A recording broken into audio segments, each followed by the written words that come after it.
Good morning. Oh, good morning. Oh, Oh, good Lord. morning. Let's try that again. I hate being on camera. Oh, yeah.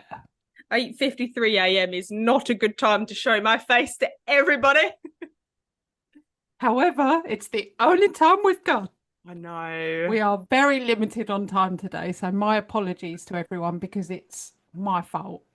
Well, it's not your That's all. fault. You've got to work, and there was no other time to record. We're I both know. working. This is the only slot we had between 8 a.m. or 9 a.m. and 10 p.m. and 10 Yeah, a.m. exactly. Just done school run. I was like, Yeah. have a great day. Bye. Love you. Bye. Threw me out the car. I was like, all the way back home. And then I was like, okay, get online quick. Oh gosh. Well, I've tried to be as prepared as I can be for today, so I've actually got a random blam. So go. I have mine ready as well. Go on then, you go. A shark is the only known fish that can blink with both eyes. Well, at the same time. Mhm. It goes like Oh, the only known fish. It flutters its eyelid at the passing. Come that. here. Hello, come to me. Yeah, there you That's go. interesting. Why Yeah, can't fish blink with both eyelids? don't know. Ask them. All right. Next All week. right. All right then. I heard this blam on the radio actually. I never listened to the radio. Oh, I had the radio on. And it was about Google. oh, I know, but not the okay. search engine Google. So the search engine Google gets its name from a Google. Do you know what a Google is? I don't. No, me either. So, firstly, Google the search engine was originally named Backrub, Back and then rub. it was going to be named Backrub. Oh, Um, I'm glad but it then was Google. they changed it to Google. So a Google is a number, and it is Oh, a number followed by the what like the 1 to a power of 100 or something like that. So it means it's got 100 zeros after the first number. oh, So a million has 6 zeros. A billion has 10 zeros. A geez. trillion has, I don't know, whatever, More. however many. Yeah, more zeros. And a Google has 100 zeros. Wow. Yep. And it says they named it that way to organize the world's information and make it universally accessible. And I don't know what it's saying, why it named it that, but it was something to do with the fact that it was a massive number and Google is a massive search engine. That's Yeah. cool. So there you go. That's what Yeah. Google stat is, why it was named Google. And you can It could have been find named. such I'm just, information on Google, yeah, like sharks are the only known fish that can yeah. blink with both But eyes. can you imagine if it had been called Backrub and you're like, just That's, ask Backrub? yeah, no, I don't like that. I'm just going on the Backrub website. Yeah, I need back That would rub. that would not have taken off as well as the Google I don't think search so. engine. No, no, no. No. It was a People of smart move. Google, good move. Smart move. Yeah. All right, well, I guess that's Backrub's done. Back rub's that's done. that's random blams done. Done. Do we have any other business? I do not. I do not. Oh, all We right. Well, we do not have any other business. should we just get the hell on with the episode then? Absolutely. Cool.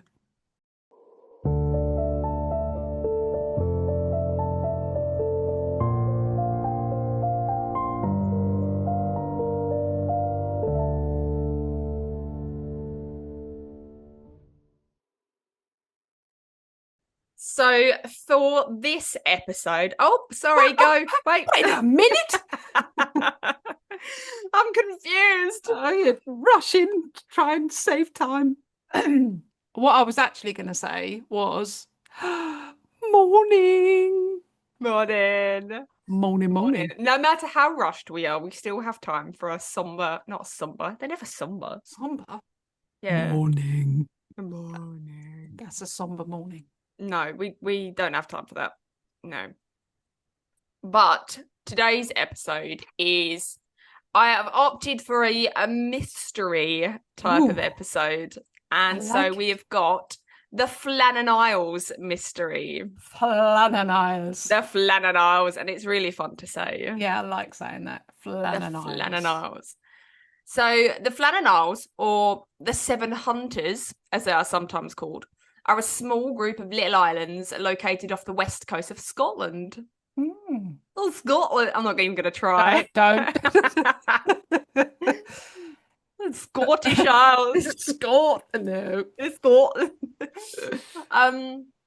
And so there's 7 little groups of islands off this west coast of Scotland, and there was one in particular which plays host to today's story.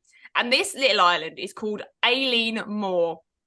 Oh. And it is the biggest of all the Flannan Isles, sitting at an impressively small 43 acres. So it is the biggest of the islands, but it is still very, very, very small. Very tiny. So where Aileen Moor was situated made it the prime location to plop a lighthouse on its cliff. The ships making their way across the Atlantic Ocean would otherwise have had to negotiate these 7 isles in the darkness, which caused a lot of ships to bottom out and, sink and die. So the construction of the Flannan Isles Lighthouse began in 1895 and finished in 1899. How do you suppose they got building materials to an island? Boat. Yeah, but then up the island. Like it was a massive cliff. Like cliff. Oh, God. Yeah, anyways. Drone?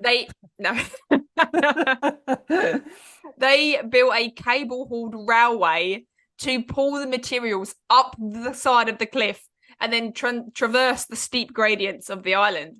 And then the railway also bought things like paraffin that was needed to light the oil lamp, and then provisions for the workers. So not only was the lighthouse constructed on the island, but a little house for the workers, and then also like a tiny little chapel for the workers to pray in as well. So the lighthouse was on a 200-foot cliff. The island was literally like all to about 200-foot cliff. Yeah. And then the lighthouse was then 75 foot tall on top of the 200-foot cliff.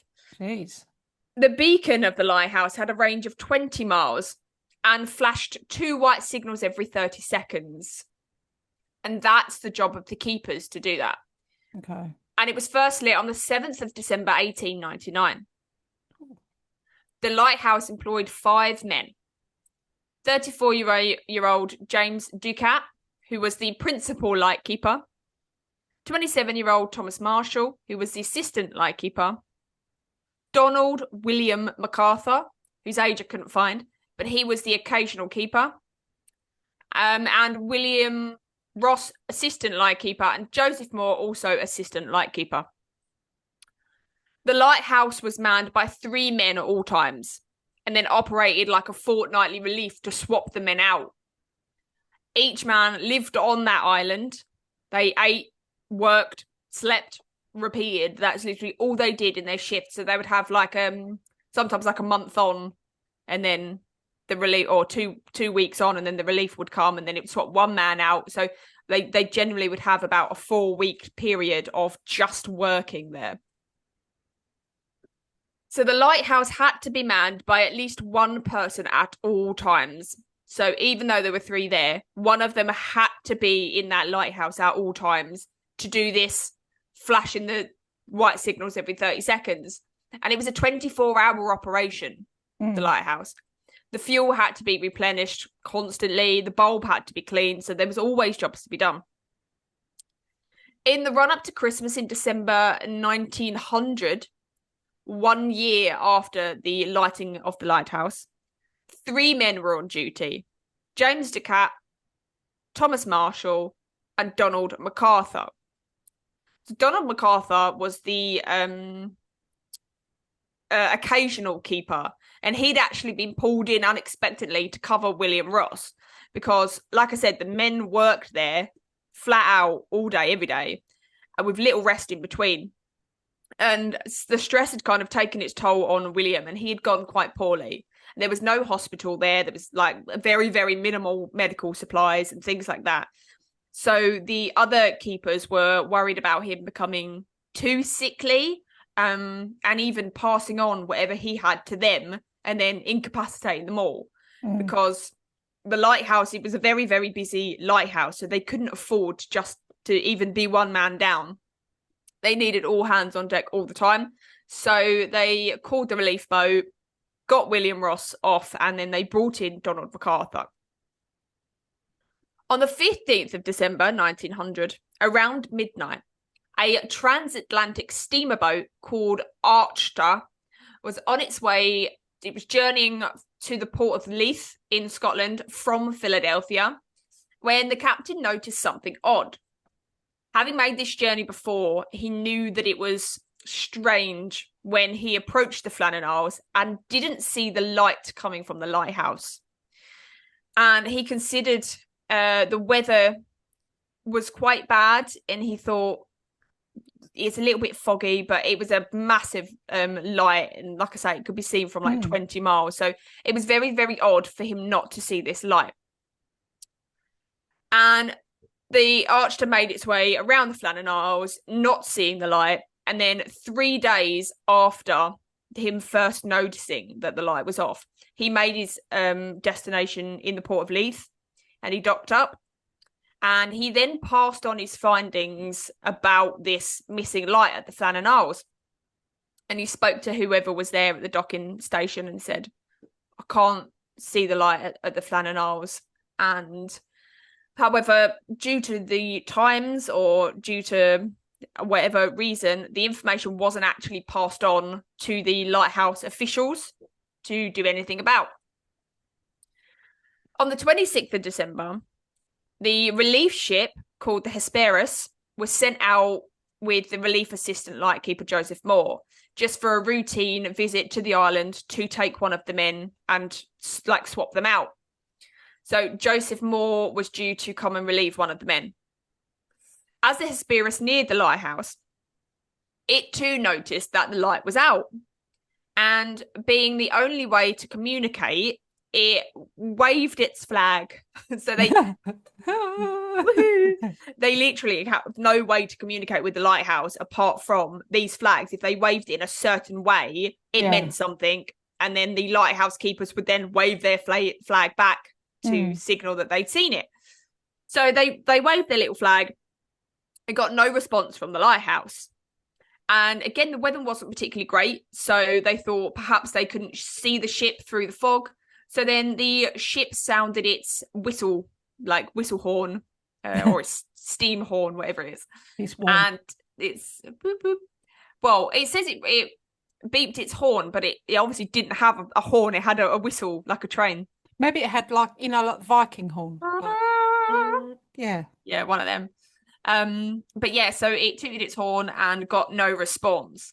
So in a desperate attempt to reach the lighthouse and contact these men, it fired its on-ship rocket into the air.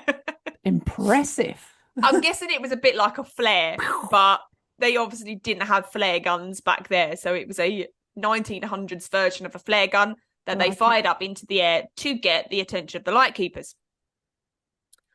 So again, no response, no wave flag from the lighthouse, nothing. So the captain decided to dock his ship at the small landing. They'd carved like a landing area into the rock face of this cliff.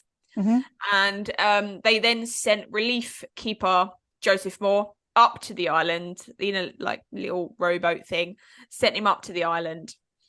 And it's no mean feat to reach this lighthouse. It's situated 200 feet above sea level, so it's a very, very steep climb up these hand-carved steps in the grassy cliffside up to the lighthouse. Goodness. So it's a very, very difficult area to traverse. When he finally reached the lighthouse, he then had to climb the 160 steep steps up to the watchtower. No, thank you. That's me out. I'd just go, I've had a look. No, I've had a look. Can't. I'll be like, I can see him. Everything's fine. Right, come on, let's go. I've looked up. Yeah. Row So away. Come on. he had plenty of time to look about the area as he climbed the steep steps, and one thing caught his eye. 3 giant black birds perched on the cliff's edge, just watching him, casting an eerie feel across the isle. So over the years, Aileen Moore had amassed a collection of folklore stories, all stemming from this eerie, odd happenings that happened on this isle. Because the Flannan Isles are named after a Celtic monk called St. Flannan, who, according to legend, miraculously floated to Rome on a rock to be consecrated. Hang on And a rock? On a rock. He floated on a rock to Rome. And also he was known for cursing people. Floated on a rock? Yeah, to Rome. Kate, come on, man. So St. Flannan was the only known former inhabitant of Aileen Moor and had left behind a ruined chapel, which still remained. So folklore stemmed from this cursed monk that floats on rocks. But also folklore suggested as well that the island played host to the logbook people. So these were people of low stature, meaning that they were very, very small. And folklore says that they had discovered tiny, tiny bones on the Isle of Aileen Moor. To these tiny little bones, they then said must be the logbook people that they had discovered. Oh, they're like very tiny. They were very tiny, almost like fairy-like. Oh, Little tiny people. So superstition as well surrounded Aileen Moor, from ships not wanting to dock in a westerly wind for fear of bad omens, or anyone passing the St. Flannan's ruined chapel have to strip down to the waist and put their clothes on the altar and pray 3 times.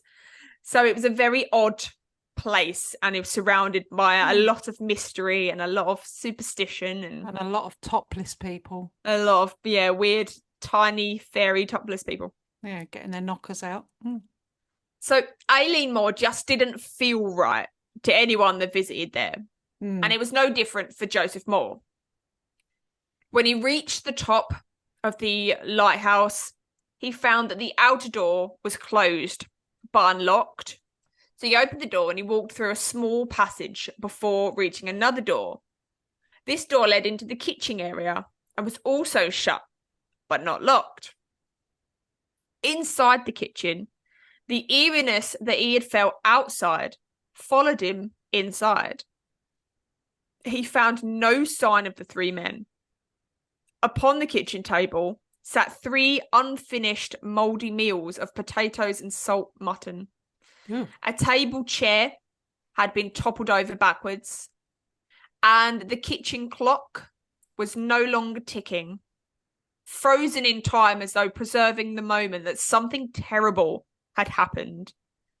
Because it was quite clear the 3 men had not been at the lighthouse for quite some time. The only sign of life on the island came from the canary cage in the corner of the living compound, with its little yellow canary chirping happily away. So on his way back out of the lighthouse, he went back down to the docking area to alert the captain of his findings. But on his way out of the lighthouse, Joseph noticed something else quite odd. On the 3 coat pegs lined up on the wall, 1 coat remained. So all 3 men had protective outerwear that they would have needed if they were to have ventured outside. It was December. It was in the Atlantic Sea. It was 200 feet up. And it was very cold, very wet, very windy. So it looked as though Donald MacArthur's coat was the only one that remained, and the 2 other gentlemen's coats were missing. And these weren't coats like what we would describe them as. They were called oilskins. Right. So they would have just been in their shirt sleeves otherwise. Yeah. That's how it was described. They would have just been in their shirt sleeves without their oilskins, so they would have been incredibly cold had they ventured outside. Yeah.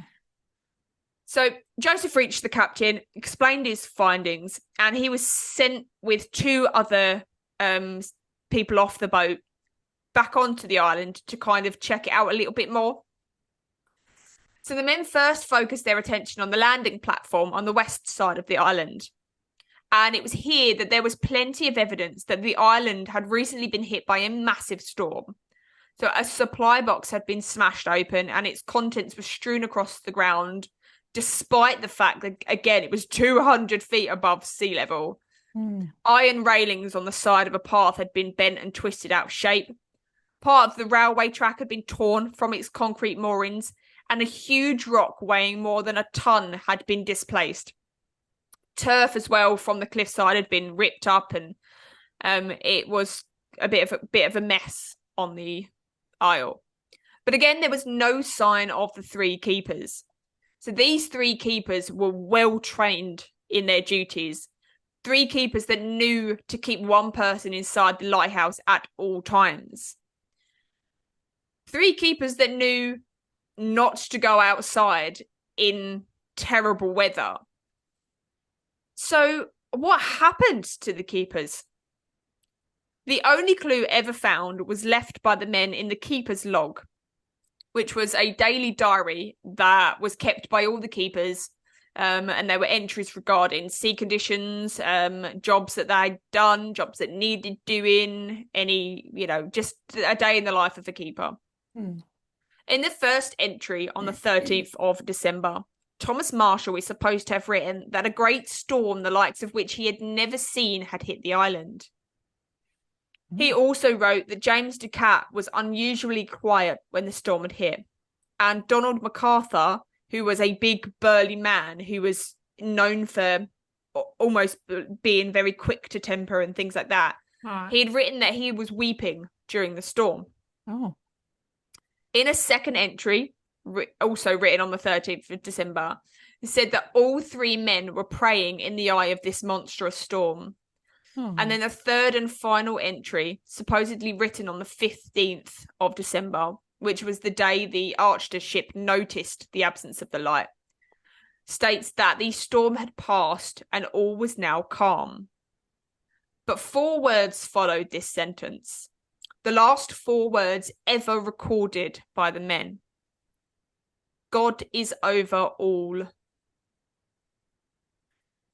It was essentially concluded that Thomas Marshall and James Ducat had travelled to the west landing area around dinner time on December the 15th, hoping to secure the ropes and the supply box and fix up the damage from the storm. Because Thomas Marshall had previously been fined 5 shillings for missing equipment. So it was actually the down to the keepers to keep not just the lighthouse maintained, but all of its stuff. So if anything ever went missing, they were fined for it. So having received a fine before, 5 shillings was quite a lot to a family man.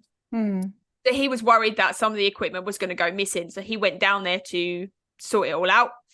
And then they think that, quote, an extra large sea had rushed up the face of the rock, had gone above them, and coming down with immense force had swept them completely away. When the men didn't return, Donald, who had been left in the lighthouse, went out to find them, leaving his oilskin jacket behind and braving the cold. Why would you?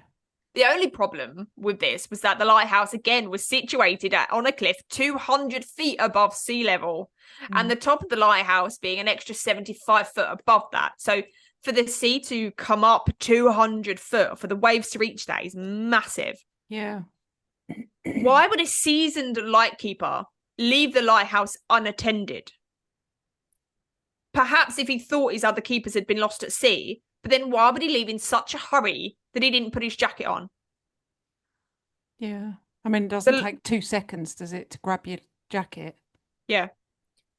Especially if you think, I'm going to go out and search for them, thinking that he's going to be out for a while, not just Because he's not just popping out the lighthouse and going across the road. He's got to go all down them steps. Yeah, yeah. No, you just wouldn't, would you? So the log's entry suggests that the men disappeared in the evening of the 15th. So it would have been particularly cold. Would the men have ventured outside knowing that the sea level had risen to such a dangerous level? Why would they also leave it so late in the day when the daylight would have been fading to go out and secure these items? Were they even swept off the cliff by the sea, or was something else at play? In the aftermath of the men's disappearance, many theories began to arise. The first is based on the character of Donald MacArthur. MacArthur was, by all accounts, an ill-tempered man who was known to settle arguments with his fists. So it was speculated that he could have started a fight up on the western landing, so out of the lighthouse and down where it's a little bit lower. And this fight had led to all three men falling to their death off the cliff face, or potentially him falling into a rage, killing both men, and then jumping to his death. Another theory favours the wind as the likely culprit. The theory says that the men left the lighthouse to investigate a strange noise or a banging door, and a powerful wind funneled between the side of the lighthouse and the outer wall, picked the men up and blew them over the wall and straight over the 200-foot cliff down into their death. However, many people disagree with this theory because they said that the direction of the wind was blowing so that if the men were blown by the wind, they would have been blown inland as opposed to out to sea. Right, yeah. That makes sense. And of course, there are other theories, our favourite theories. Theories of a large sea monster rising up out of the storm to take the men. And what large sea monster do we know that roams the Scottish waters? Nessie! Was Nessie to blame? No, Nessie is not like that. No. There are theories of aliens coming down and taking the men. There are theories of large birds coming and taking the men. And there is a theory of a ghost ship known locally as the Phantom of the Seven Hunters. Is it the Black Pearl? It is not Jack Sparrow. I have heard of that. Yes. The Phantom of the Seven Hunters. And I actually I wanted to find out more about why there was a ghost ship known as the Phantom of the Seven Hunters. I couldn't actually find anything. Yeah. So that is Scottish folklore of the Flannan Isles. Over the course of the 120 years of the disappearance of these three men, the story has somewhat been embellished, making it a little bit difficult to know the whole truth.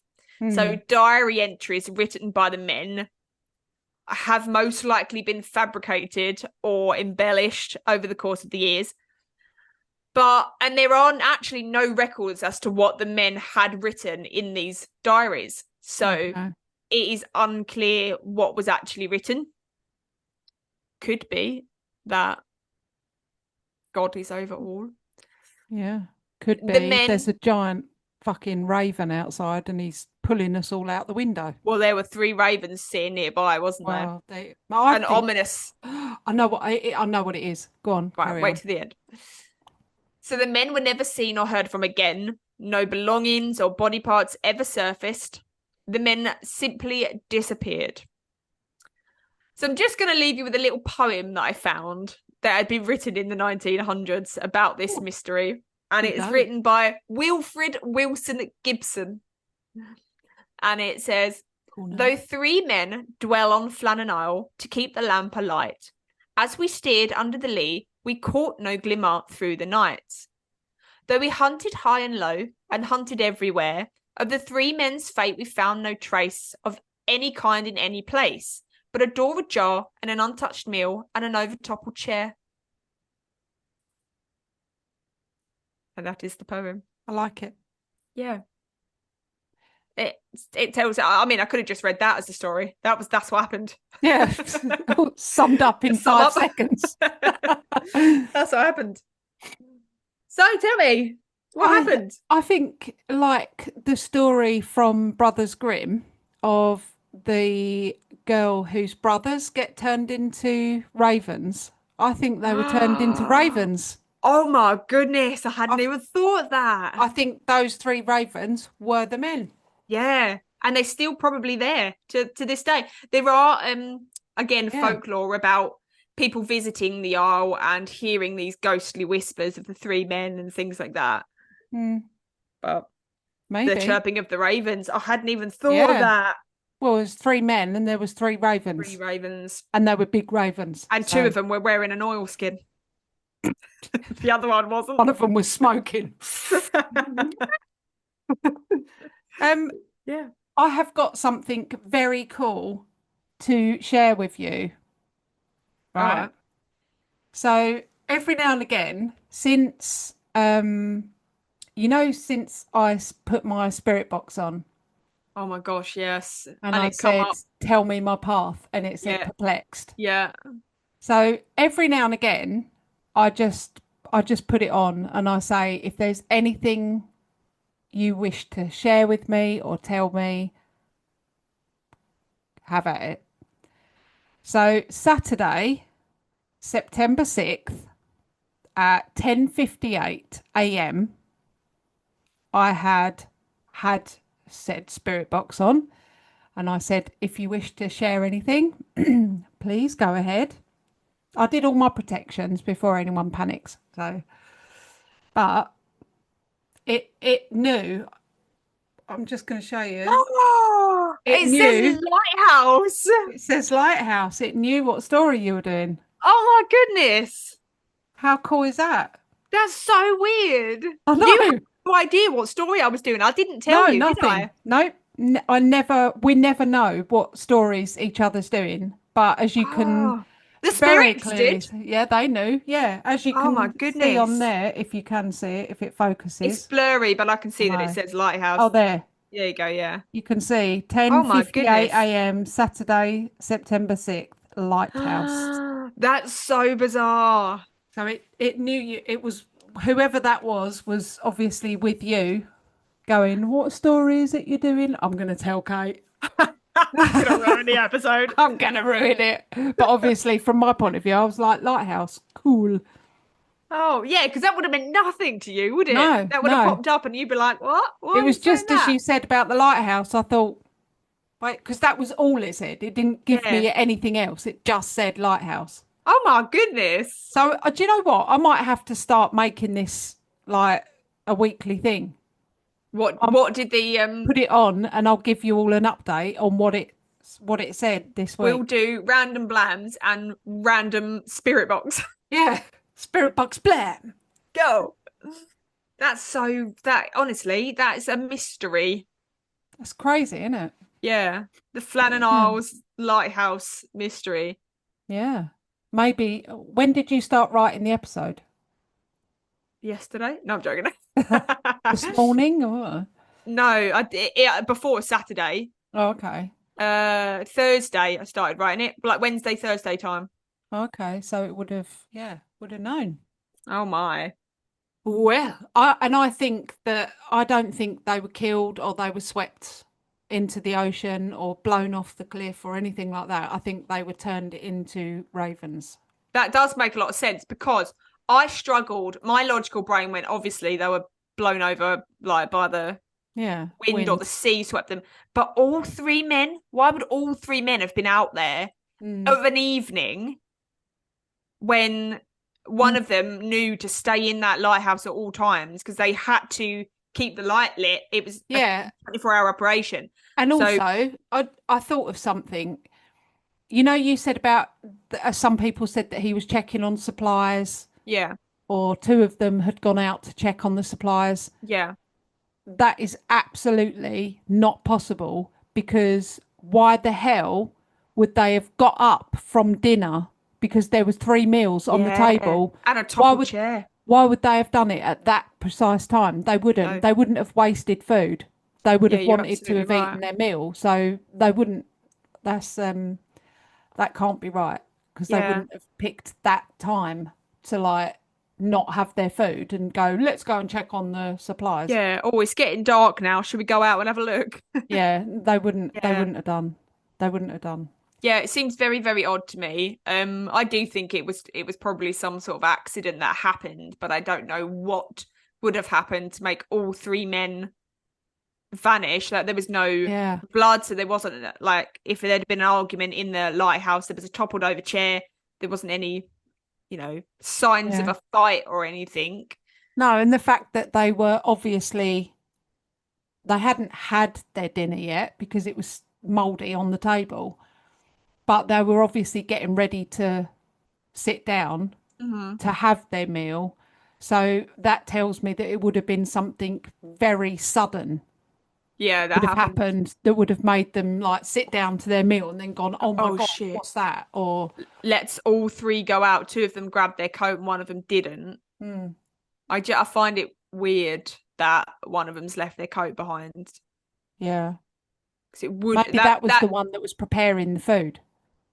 I don't know. It just seems like they left in a hurry for something. Hmm. Toppled over chair and the left behind coat. They must have left in a bit of a rush.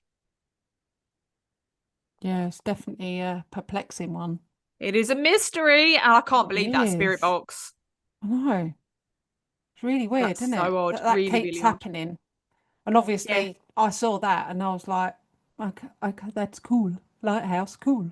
Yeah, because last But time it said didn't mean perplexed, anything. didn't it? Yeah, And yeah. that's not a word that's often used by, like, to Even describe even things. with us, the only time that we say perplexed is when we're talking about the pod. Yeah.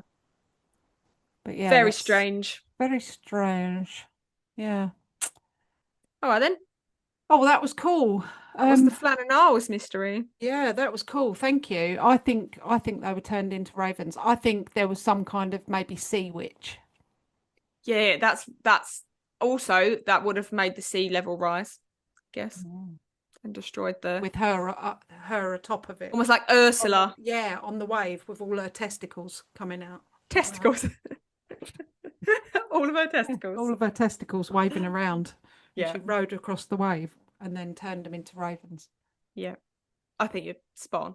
Mm, thanks. Solved it. Done. Blam. Done. All right then. All right. Thank you very much. I am gonna get my ass to work now. Bye. Mm, Have fun. Have a good day. Drive safely. yeah, I Stay will. hydrated. I will. Not with coffee. Oh, I will. I'll get some water. Water. I've got to pack my puppy in the car because she is coming to work for me today. Yeah, she loves that. Yeah, she loves that. So, yeah, so we are going to get ready and go to work. And next week is a story from me. Yay. Yeah. It's not going to be I a hard, heavy, hitting one because I just can't. So, yeah, it's going to be a strange, weird one. love that. Mm. I have got a photo shoot to get to. Photo shoot. Yeah, Really? I You got I think got you are? I got nominated at the hospital for volunteer of the year. Oh, yeah. So I've got an Love that. awards ceremony coming up in October and they want to do some sort of photo and video shoot today. So Oh, that's brilliant. oh my God, I'm desperate to not go. I woke up and I was like, I don't even want to go. I I don't want to go. You can't make me. don't know what to wear. I look stupid. I don't even want to go. Oh, well, I hope it goes all right. Thanks. And I'm just not used to being on camera. Just I just don't know not what used to to people do. looking at me, and I don't No, like people listening to me. I know. I don't like the way my voice sounds. Just what I want to say. We Anyway. embrace our jarring voices. It's fine. Yeah. Well, have a All great right. day, Poddy. Have a Thank great you. day, everyone else. Have a great day, all our Blamley, and we will catch you next week. Bye. Bye. If you have enjoyed listening to our episodes, make sure you rate us and leave us a review on whatever platform you are listening. We absolutely love hearing from you guys. So you can also help support our show by donating to our Buy Me a Coffee link. We will make sure that you get a massive shout out and a big thank you in our next week's episode. You can also follow us on social media at Perplexed Podcasts. We're on Facebook, Instagram, and if you want to see more videos and blooper reels, subscribe to our TikTok and YouTube channels. You can also email us your stories at perplexedpodcasts@gmail.com. And you can find all the relevant links in the episode descriptions. Thanks for listening. Bye. Bye.